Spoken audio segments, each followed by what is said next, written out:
Bonjour et bienvenue dans le monde du Guero Loco. Aujourd'hui, une autre vidéo sur la Ender 3. On va la modifier un petit peu, on va la mettre direct drive.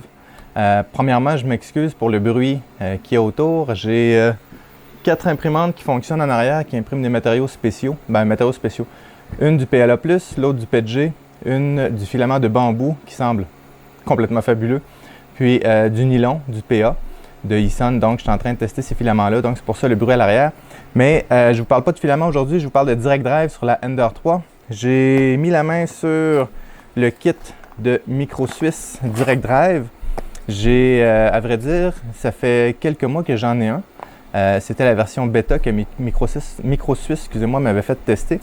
Puis ça, c'est la version plus finale qui est disponible sur le site web. Il y a quand même des bonnes différences. Ce qui est bien, Micro Suisse, ce qu'ils ont fait, c'est qu'ils ont demandé à quelques imprimeurs leur avis. Moi, je leur ai fait une liste de recommandations qu'ils ont suivies en bonne partie, donc c'est fantastique. Je trouve ça fabuleux qu'une compagnie pose des questions, des fabricants posent des questions aux imprimeurs pour avoir leur avis sur quoi améliorer. Donc aujourd'hui, on va l'installer. C'est quand même assez simple. Ici, j'ai la Ender 3. Il y a quelques changements que j'ai fait dessus. J'ai mis la carte 1.5 silencieuse dedans. Donc, si vous n'avez pas changé la carte mère, c'est pas grave, ça ne change pas l'installation du tout. Autre chose, j'ai le PetFang, ici, la chose bleue. Là. Normalement, vous allez avoir une petite grille comme ça, mais ça ne change absolument rien à l'installation. J'ai le ventilateur qui est changé pour aller avec le PetFang. Des fois, normalement, c'est un petit ventilateur sur le côté. Et aussi, le moteur de l'extrudeur n'est pas le même parce que le moteur d'origine, j'ai eu un problème avec. Donc, j'ai changé le moteur. C'est les changements qui sont sur l'imprimante présentement. Puis les gaines, évidemment, ça ne change rien. Donc, il n'y a pas de changement que j'ai fait à l'imprimante qui vont changer la procédure d'installation. Le firmware aussi, c'est un 1.1.8. C'est celui de Creality. Donc, je vais zoomer un petit peu sur la tête, puis on va regarder. En passant, j'ai fait imprimer un Benchy avec, puis je vais utiliser le même G-code à la fin. Certains vont me dire, Dominique, j'aime pas le direct drive parce que le direct drive rajoute du poids sur la tête et ça fait plus de ghosting. Écoutez, c'est pas si pire que ça. Pour vrai, pour l'avoir essayé, le moteur n'est pas très lourd. Vous pouvez vous mettre un pancake de 3D, ce qui est un moteur tout petit, plus léger. Cependant, moi, je l'utilise principalement pour imprimer du TPU et des matériaux spéciaux. J'ai ma Ender 5 ici qui est en direct drive aussi, puis ça fonctionne super bien. En plus que ça vient avec un extrudeur et ils m'ont envoyé le modèle aussi avec tout le kit de chauffe, le bloc de chauffe et tout ça. Donc, j'ai l'impression que la qualité va être similaire. Sinon, je devrais ralentir un peu mon impression, peut-être de 10 mm par seconde seulement. C'est pas si pire que ça. Puis, pour pouvoir imprimer du TPU, d'autres matériaux, avoir plus de précision lors de la rétraction aussi. Il y a quelque chose que vous devez savoir, par exemple, si vous installez ça, vous devez faire une petite modification, vous devez changer le nombre de steps par millimètre. Pourquoi? Parce que les roues dentelées de l'extrudeur sont un petit peu plus petites. Donc, normalement, c'est autour de 100 ou 105, si je me souviens bien, je n'ai pas vérifié là, mais steps par millimètre, tandis qu'avec lui, ça va être autour de 130-135. On va calibrer aussi l'imprimante lors de l'installation. Donc, je vais zoomer sur la tête et on va regarder comment faire l'installation. Donc, la première étape est de dégager cette partie-là. Si vous avez celle de base, là, vous avez ça ici. Dans le fond, vous devez enlever la vis qui est là et qui est là pour enlever le protecteur. Et il y a aussi des vis qui tiennent le ventilateur. Vous pouvez les enlever. Donc, moi ici, je vais simplement enlever mes vis de côté sur le PetFang. Et voilà. Donc, j'enlève ça. Je mets ça de côté. Ensuite de ça, je vais dévisser mon ventilateur. J'ai 2 vis à l'avant. Et voilà. Et pour enlever cette section-ci, j'ai une vis ici puis une vis là. En passant, je vais mettre le lien du PetFang dans les notes de la vidéo. Super, alors j'ai accès à ma tête. Je vais m'assurer de suivre la procédure. La procédure est quand même claire. Maintenant, ils disent de dévisser cette partie-ci. Alors, je vais juste enlever les vis pour me rappeler que c'est pour le PetFang. Alors, cette partie-ci est enlevée. Si vous changez le hot end, alors je vous recommande de immédiatement enlever la cartouche chauffante. Parfait. Et avec un tournevis étoile, enlevez le petit capteur de température.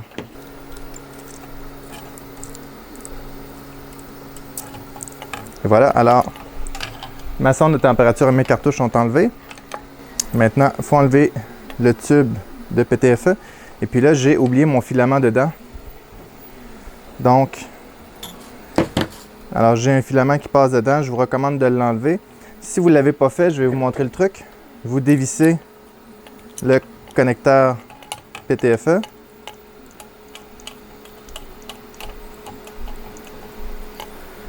Et vous allez être en mesure de glisser le filament. Je l'ai coupé à l'autre bout.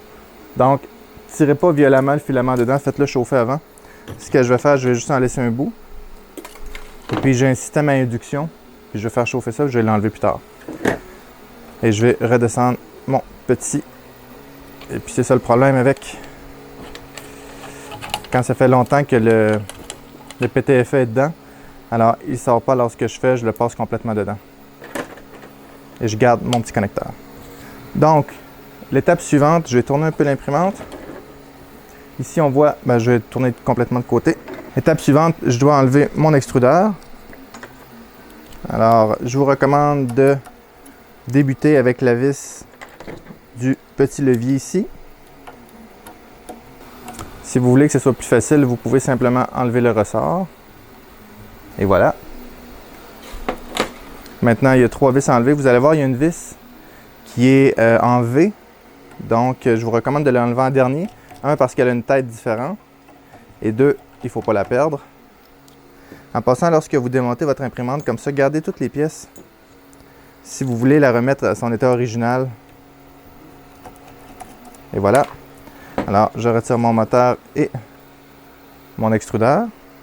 Maintenant, il faut enlever la roue dentelée qui est après le moteur. Et voilà. On enlève la roue dentelée.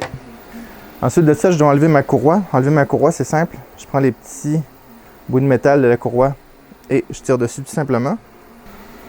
Si vous avez de la misère à enlever votre courroie, faites juste simplement desserrer ces 2 vis-là et le rapprocher et vous allez avoir du jeu dans la courroie. Maintenant, ce que je vais faire, je vais enlever la vis d'en bas, c'est-à-dire, je vais prendre mon tournevis ici à l'arrière pour tenir la vis. Et avec une clé, je vais dévisser ma vis inférieure.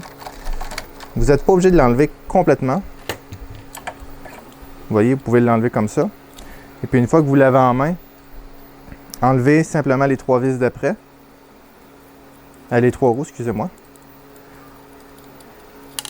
Alors vous allez voir, la roue d'en bas contient une vis, un tarot excentrique.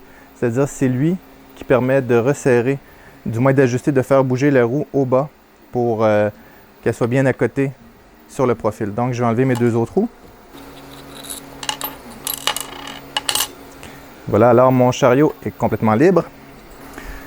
Ok, maintenant je vous recommande de tout ramasser les pièces pour ne pas mélanger les pièces de Micro Suisse et les pièces d'origine. Alors même les roues, je vais tout déplacer ça. Et maintenant les pièces que je vais mettre sur mon bed vont être les pièces. On va regarder qu'est-ce qu'il y a dans le kit. Alors première des choses, il y a le chariot lui-même. Alors il est vraiment beau. Alors on voit les traces de la machine CNC qui l'a fait. Ensuite de ça, on a ce qui va tenir le tube de PTFE va venir ici à l'arrière. Alors, je vais juste mettre ça ici. On a un câble d'extension pour le moteur. J'ai le bloc de chauffe, plein métal. Je crois que c'est un plein métal, oui. Est-ce plein métal? On pourra regarder tantôt s'il est plein métal. Ouais, non, excusez-moi, ça c'est le dissipateur de chaleur. Le bloc de chauffe.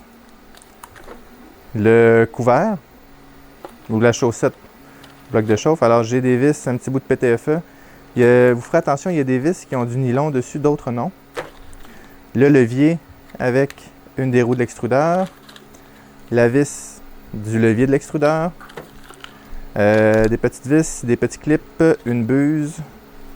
Puis une petite clé, ça doit être une 5 ou 7 mm. Et puis des attaches plastiques. Et c'est tout. Puis, Micro Suisse m'a envoyé quelques collants et aussi, ils m'ont aussi envoyé un t-shirt que je n'ai pas présentement, mais je vais vous montrer sous peu. Donc, première des choses, qu'est-ce que ça dit? Je vais sortir les vis. Donc, la première étape, c'est d'installer les roues. Après, c'est parti. Donc, on prend les vis, les 2 vis les plus courtes avec du nylon. Et je viens juste les visser directement dans cette partie-ci.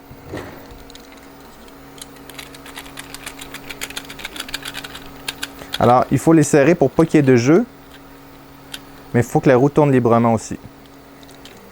Excellent. Et de une. Alors, avec ce kit-ci, je n'ai pas besoin de mettre les petits espaceurs en aluminium d'origine. Excellent. Donc maintenant, ça dit de prendre la vis qui n'a pas de nylon, de mettre la roue après et de mettre la note excentrique comme c'est ici. Parfait. Alors, qu'est-ce que ça dit de faire maintenant? D'installer ça en place et de mettre... On met la roue comme c'est ici en arrière. Et on l'installe comme ça. Alors mes roues sont en place. Je m'assure que mon écrou excentrique est à la bonne place. Et il y a un écrou de fourni après, donc assurez-vous de mettre l'écrou à l'avant en passant, sinon ça va coincer à l'arrière. Donc, je tiens ma vis à l'arrière. Et je vais visser ça. Alors dans l'écrou, il y a du nylon. Donc ça évite que la roue se dévisse. Alors mon chariot est en place, alors vous voyez qu'il y a du jeu. Alors je vais simplement prendre l'autre côté de ma clé. Je vais remonter un petit peu mon axe, ça va aller mieux.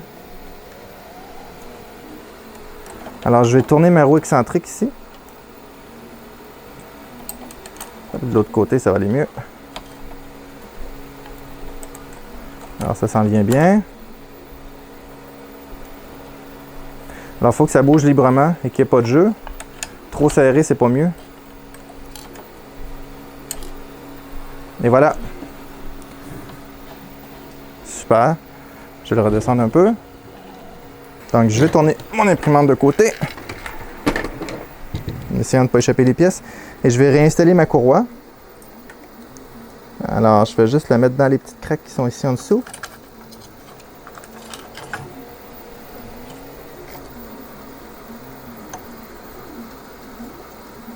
Alors vous voyez, je ne suis pas capable d'attacher ma courroie. Alors je vais simplement dévisser ces deux vis-là. Je vais le rapprocher. Je vais aller à l'arrière de l'imprimante.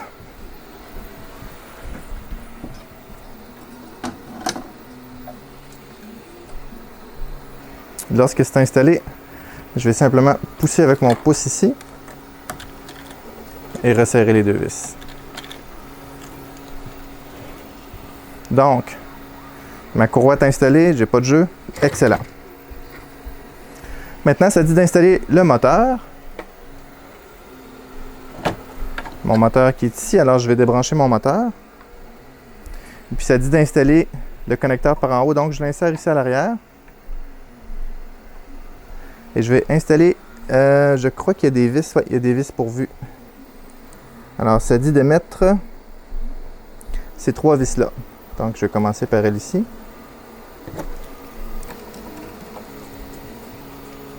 Parfait, alors, mon moteur est installé. Je vais remonter un petit peu la caméra. Alors maintenant, je dois installer le levier. Et puis, il y a une pièce qui vient avec le levier, du moins qui est supposé d'être là. Alors, dans un autre petit sac, il y a la pièce du levier. Donc, c'est cette pièce-ci. Alors, c'est une vis qui a un bout plein. Donc, je rentre ça dedans et je viens de l'insérer ici en bas. C'est la quatrième vis de mon moteur. Alors, une fois que tous vos vis sont en place, resserrez-la.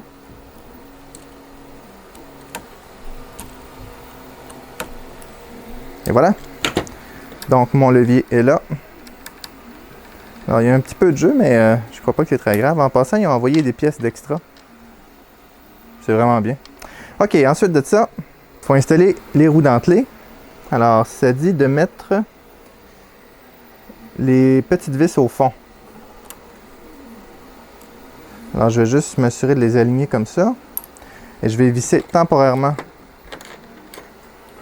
ma vis. Ou même, attendez, Je vais prendre un bout de filament. J'avais un bout de filament tantôt.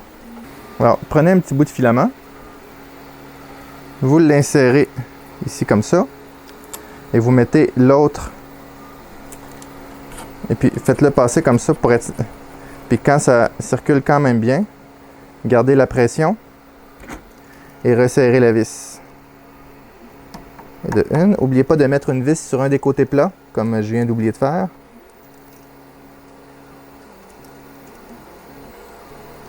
Donc, et voilà. Alors, si je regarde par en haut, c'est parfaitement aligné. Alors, mon filament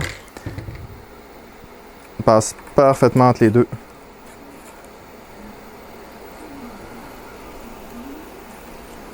OK, excellent. Donc, une fois ça étant fait, je prends la vis de mon extrudeur, du moins du levier, celle qui met la tension sur le levier. Je viens juste l'installer ici comme ça.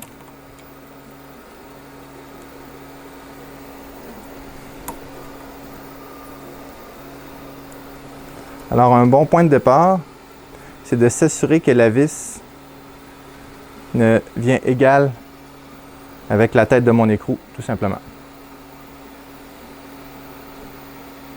Alors, une fois que ça c'est fait, on va monter le bloc de chauffe.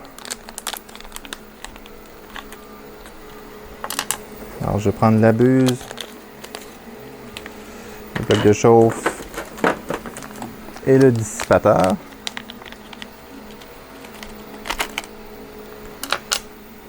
Donc, on va prendre le pont. Alors, c'est un tout petit pont. Je vais venir le visser après mon bloc de chauffe du côté où on ne voit pas les têtes de vis. Alors ici, on voit. Les têtes de vis doivent aller en dessous. Alors, je le visse, puis ensuite, je crois qu'il y a une clé qui est fournie avec.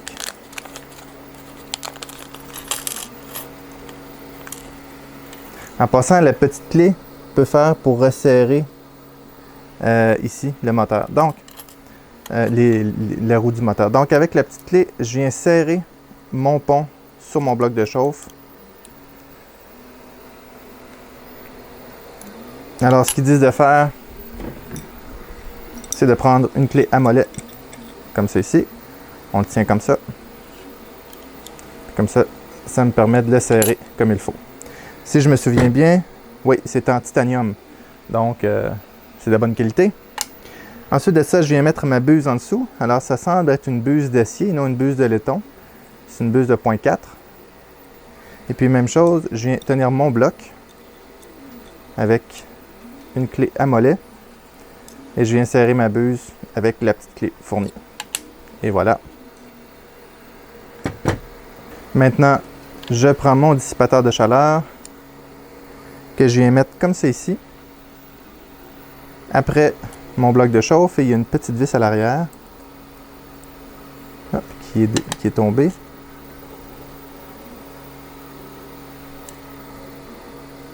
Excusez-moi, elle vient à l'avant. La petite vis vient à l'avant, sans ça, je ne serais pas capable de la resserrer. Donc, pour bien l'aligner, vous pouvez simplement le mettre au sol, puis le resserrer comme ça ici au sol. Et voilà, alors mon bloc de chauffe est monté. Maintenant, ça vient avec un petit bout de PTFE, et le petit bout de PTFE est coupé en angle.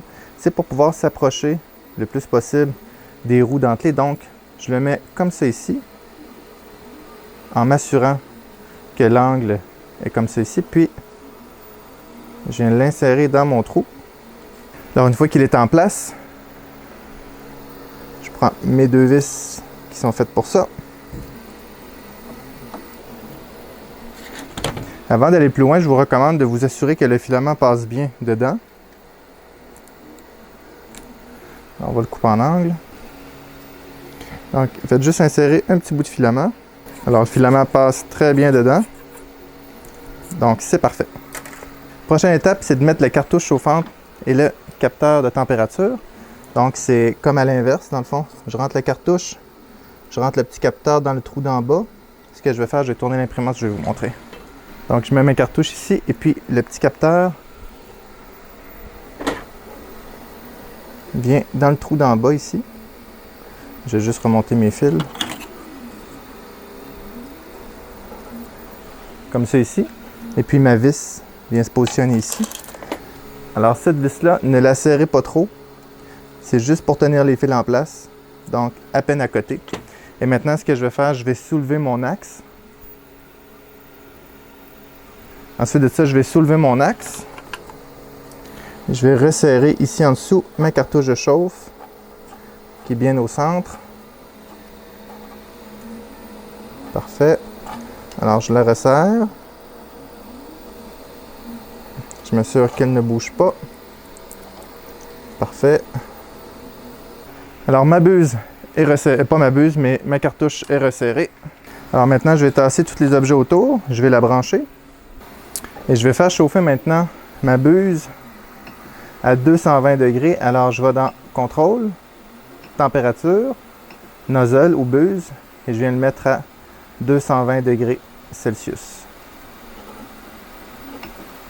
Alors, on va attendre qu'elle chauffe. Ensuite, on va resserrer le tout.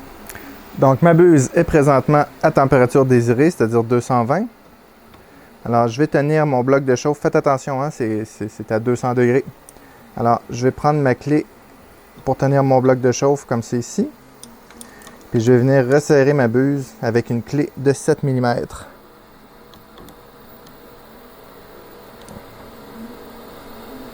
Et voilà. Et maintenant, avec ma petite clé ici, faites attention parce que la clé va devenir chaude rapidement. Je resserre ma cartouche de chauffe. Et voilà. Donc, ma buse est serrée. Puis, ma cartouche est bien serrée elle aussi. Maintenant, on ferme l'imprimante. On la laisse refroidir. Alors, je vais attendre qu'elle devienne à température pièce pour continuer la prochaine étape. Ma buse a refroidi. Donc, je vais mettre le petit protecteur par-dessus mon bloc. Et voilà. Alors, il est bien installé.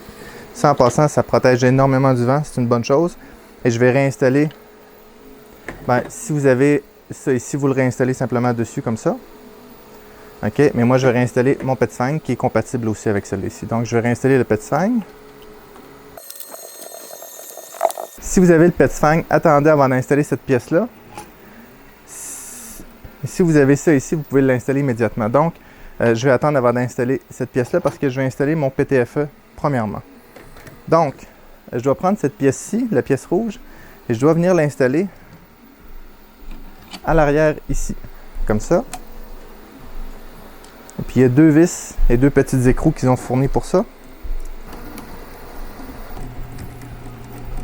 Alors ça, c'est installé. Maintenant, je vais en profiter pour changer mon PTFE. Alors, n'oubliez pas d'enlever le petit clip avant de rentrer le PTFE. On remet le petit clip. En passant, ceux qui voudraient se mettre un Capricorne, c'est pas vraiment utile parce que le filament est tiré et non poussé. Donc, gardez-vous une bonne distance pour que le filament soit pas coincé comme ça ici. Alors, une bonne distance. Puis, mesurez à la base ici. Puis je vous recommande fortement un outil comme ça pour couper le PTFE, c'est le coupe-droite. Puis prenez la mesure. Vous voyez une petite coche ici, là, je vais zoomer un peu.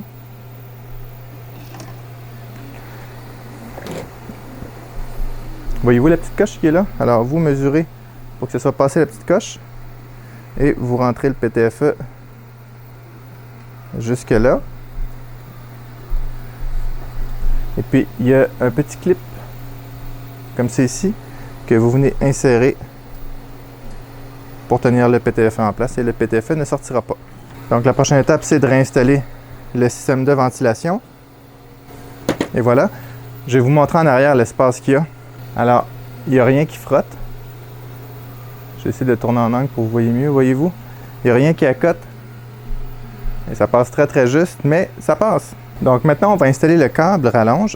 Puis en passant, si vous regardez le sens dans lequel l'extrudeur tourne, normalement, ça devrait virer à l'envers. Donc le filament, si vous prenez ce câble-là et vous le branchez directement là, vous allez voir, le filament va sortir. Ce câble-ci, alors il est inversé. Donc, du fait que les fils sont inversés, ça inverse aussi le moteur sans avoir à changer le firmware. Donc, on branche ça après le moteur et on branche ça après le fil de l'extrudeur. tout simplement. Puis à partir de là, je pourrais installer mes attaches. Mais avant de faire ça, je vais juste m'assurer que tout fonctionne, que les filaments rentrent bien. Puis donc c'est ça. Donc je vais allumer l'imprimante. Je vais faire chauffer la buse à 205 ou 210 degrés.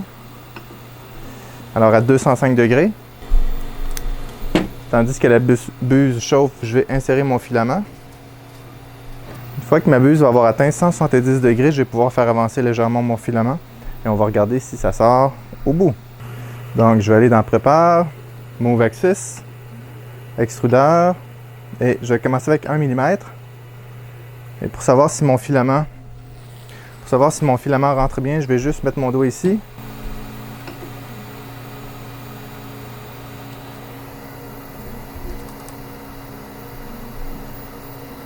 Alors, je vois mon filament qui rentre.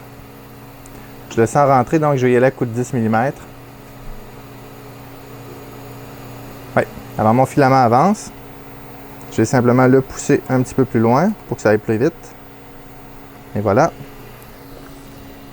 Parce que mon extrudeur tourne et j'ai du filament qui sort. Maintenant, je dois ajuster le nombre de steps par millimètre. Eux recommandent de le partir à 130. Je vais enlever mon filament noir et je vais mettre un filament blanc. C'est beaucoup plus facile. Donc, je tire sur ma clenche, je retire ça ici et je vais mettre un filament de couleur pâle, idéalement blanc. Donc, on est à l'arrière de l'imprimante et je vais vous montrer comment je calibre mon imprimante. Alors, lorsque mon filament, je m'assure qu'il ne bouge plus. Sur mon pied à coulisse, je viens mesurer 20 mm.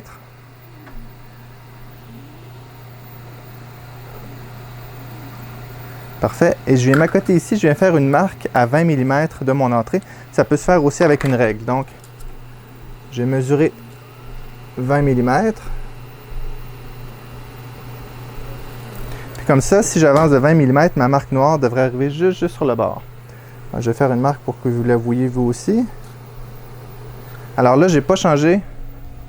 Alors présentement, je n'ai pas changé le nombre de steps par millimètre. Je vais vous montrer qu'est-ce que ça fait. Alors, je l'avance de 20 mm. Alors, on le voit que ça avance tranquillement. Et voilà. Alors, vous voyez qu'il en manque pas mal, hein, ici. Donc, ce que je vais faire, je vais vous montrer de l'autre côté comment ajuster les steps par millimètre. Donc, dans le menu, je viens dans Contrôle. Ici est en anglais, Motion. Step par millimètre.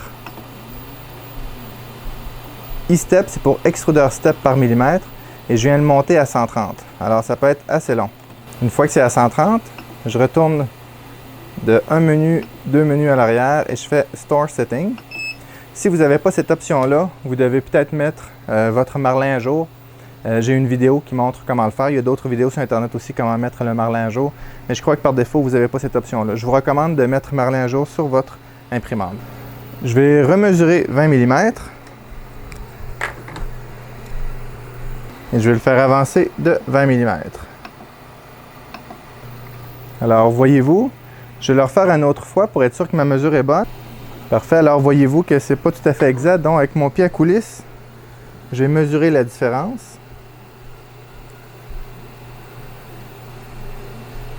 Donc, j'ai une différence de 1,41 mm.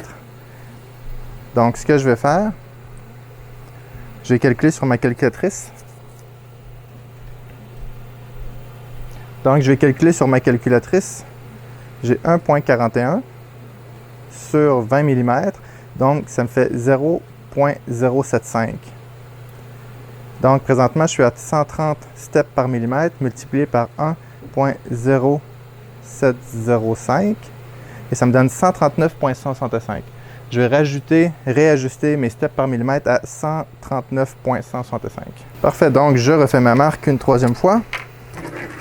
Donc, on va voir si mon ajustement est bon. Alors, ça devrait arriver où la ligne qui est ici.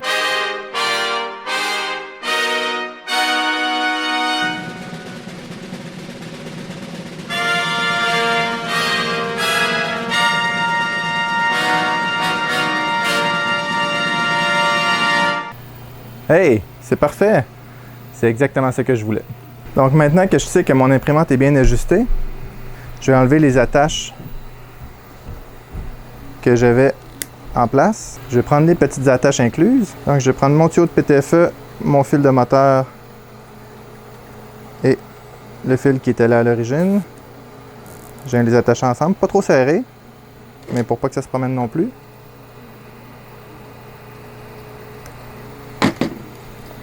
Puis je viens les attacher ici, après mon passe-fil. Alors, petite chose à faire attention, ce fil-là est un peu trop long. Donc, assurez-vous qu'il n'est pas dans les jambes si le bed recule. Ce que vous pouvez faire, vous pouvez l'attacher.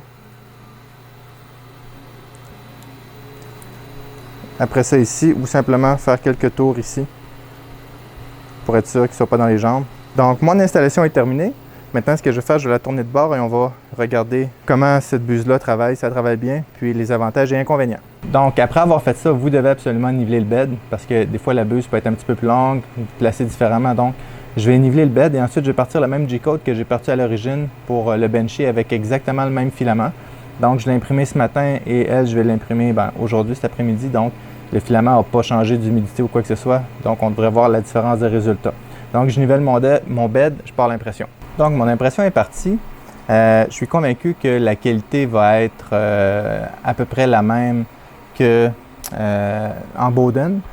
Pourquoi? Parce que c'est au moins le 5e kit Direct Drive que j'installe. Puis il faut savoir comment configurer aussi son slicer, par exemple Cura ou Simplify 3D. Si je mets par exemple une vitesse d'impression à 70, dans les deux cas je vais avoir du ghosting. Ici j'ai une vitesse d'impression qui est à 50 avec un jerk à 8 et une accélération qui est à 1000 je crois. Donc c'est très très conservateur. Puis donc je suis pas mal certain que je vais avoir la même qualité. Un petit peu plus de précision au niveau de la rétraction. Aussi, c'est une buse plein métal. C'est un heat break, un pont plein métal. Donc, il faut faire attention. Il faut chauffer un petit peu plus et un peu moins de rétraction. Du fait qu'on est en direct drive aussi, la rétraction se fait un petit peu mieux. Donc, au lieu de mettre à 6,5 mm, je vais peut-être mettre à 5 mm et je vais avoir de bons résultats. Mais là, présentement, ma rétraction est à 6,5 mm avec une roue libre ou coasting de 0,1 mm. Donc, on va regarder qu'est-ce que le print dit. Le print, dans le temps que j'édite la vidéo, le print va être sûrement fini. Et je vais faire aussi d'autres impressions que je vous montre à l'instant.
Donc, c'est ça l'installation du kit Micro Suisse en Direct Drive. Peut-être que je recommanderais de mettre le filament haut qui rentre directement dans l'extrudeur, dans le fond. Comme ça éviterait d'avoir ce type de PTFE-là. Puis, pour le TPU, par exemple, ça va aller beaucoup mieux. Alors, pourquoi vous voudriez installer ce kit-là? Assurément pour imprimer du TPU. Alors, du Flexid, Ninja Flex, tout ça. Avec un Bowden, quand je parle d'un Bowden, c'est un extrudeur qui est déporté. C'est-à-dire l'extrudeur est ici, le filament est poussé dans le tube de PTFE et ensuite dans la tête de chauffe. Tandis que là, le filament est tiré et poussé sur presque aucune distance. On considère que c'est Direct Drive, même si normalement Direct Drive le pousse directement dans le dissipateur de chaleur, mais on considère ça direct drive à cette distance-là. En plus que c'est un Capricorn, donc je serais assez confiant d'imprimer du TPU là-dessus. Si vous imprimez juste du PLA, ce kit-là n'est pas nécessaire. Si vous imprimez du PETG, vous pouvez aussi l'imprimer avec en Bowden. L'autre chose aussi, c'est que le PETG, le défi n'est pas l'impression telle quelle, mais plus l'adhérence au plateau. Donc, merci à Microsuisse d'avoir permis que j'essaie ce kit-là. Si vous voulez le kit, il est dans les notes de la vidéo. Aussi, je vais mettre les différents prints que j'ai faits là. Les liens vont être dans les notes de la vidéo. J'espère que vous avez aimé la vidéo. Si vous avez aimé ça, s'il vous plaît, mettez un like, abonnez-vous à la chaîne. Merci beaucoup et à bientôt. Merci beaucoup à tous les supporters de la chaîne et un merci spécial à Christophe Jeannot et Jean-Claude Mignot.